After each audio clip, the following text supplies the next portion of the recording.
ሰላም ለእናንተ ይሁን። እንኳን አደረሳችሁ። በዓል እንዴት ነበር? የጾም ጊዜ እንዴት አለፈ? እንግዲህ ባለፈው ቪዲዮ ባያችሁት መሰረት ስለ ጾምና ስነ ልቦናዊ ትስስሩ ሐሳብን አስተላልፌላችሁ ነበረ። በዛሬው ዕለት ይዤላችሁ የመጣሁት ሐሳብ ትንሣኤን በተመለከተ ይሆናል። እኔ በአምላክ ነኝ የስነ ልቦና ባለሙያ። እየተከታተላችሁት የምትገኙት መክሊት ቲዩብ ይባላል። የአእምሮ ጤና ላይ አተኩሮ የሚሰራ የዩቲዩብ ቻናል ነው። በዛሬው ዕለት ይዤላችሁ የመጣሁት ሐሳብ ስለ ትንሣኤ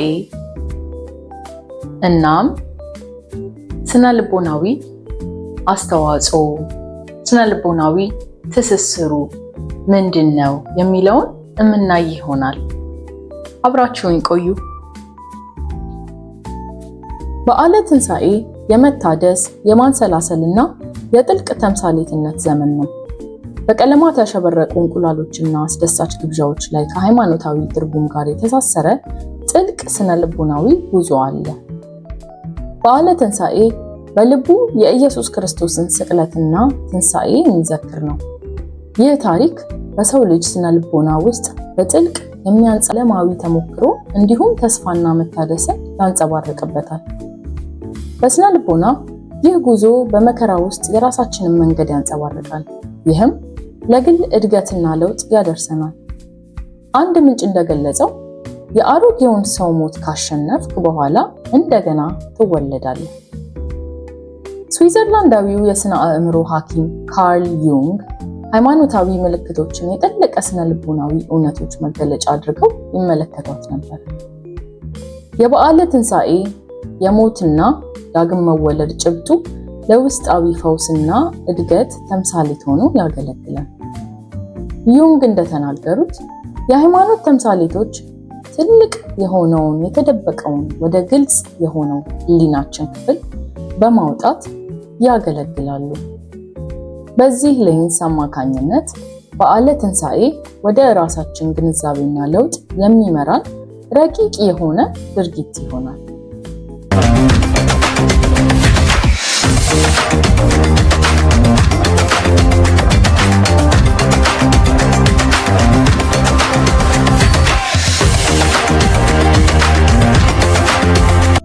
በዓለ ትንሣኤ ከደስታ አንስቶ የተለያዩ ስሜቶችን ይቀሰቅሳል።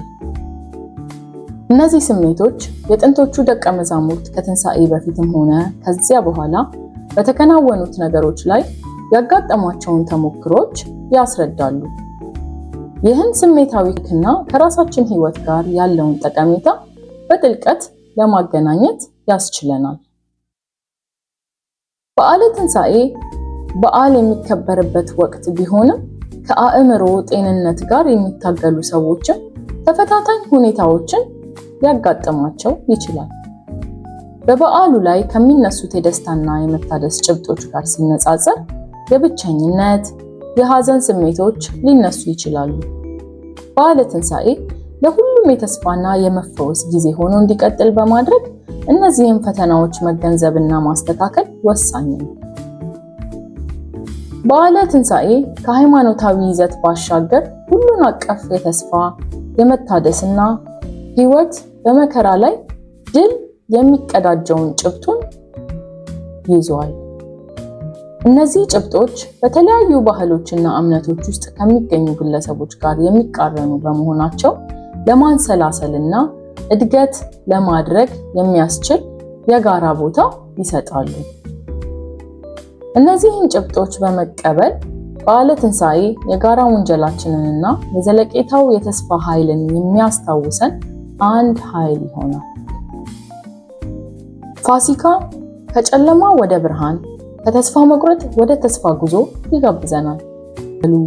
ማስተዋልን እንድትፈልጉና በውስጣችሁ ሰላምን እንድትሹ ስል በትህትና አስታውሳችኋለሁ። ትንሣኤ ከጨለማ ወደ ብርሃን የመጣንበት፣ ኢየሱስ ክርስቶስ በመስቀል ላይ አድሮ በመስቀል ላይ ተሰቅሎ እኛን ከጨለማ ወደ ብርሃን ያመጣልን፣ ሁል ጊዜም በጨለማ ውስጥ ብርሃን እንዳለ፣ ከውድቀት መነሳት እንዳለ፣ በህይወታችን ውስጥ ምንም እንኳን ፈተናዎች ቢኖሩም ሁል ጊዜ ግን እኛ ከችግሮቻችን በላይ እንደሆንን፣ ሁል ጊዜ እኛ ከችግሮቻችን በላይ ሆነን በችግራችን ላይ የምንሰለጥንበት እንደሆነ የምናስታውስበት ጊዜ ነው ማለት ነው። ትንሣኤን ስናስብ ትልቅ ዋጋ በህይወታችን ውስጥ የተሰጠን፣ እኛም ለህይወታችን ትልቅ ዋጋ መስጠት እንዳለብን የምናስታውስበት እጅግ በጣም ትልቅ ወቅት ነው ማለት ነው። የዛሬው ፕሮግራም ያያችሁትን ይመስል ነበረ። በቀጣይ በሌላ አስፈላጊ በሆነ ሐሳብ እንገናኛለን። እስከዛው ድረስ ቸር ሰንብቱኝ። ላይክ፣ ሼር፣ ሰብስክራይብ ማድረጋችሁንም እንዳትዘነጉ። አመሰግናለሁ።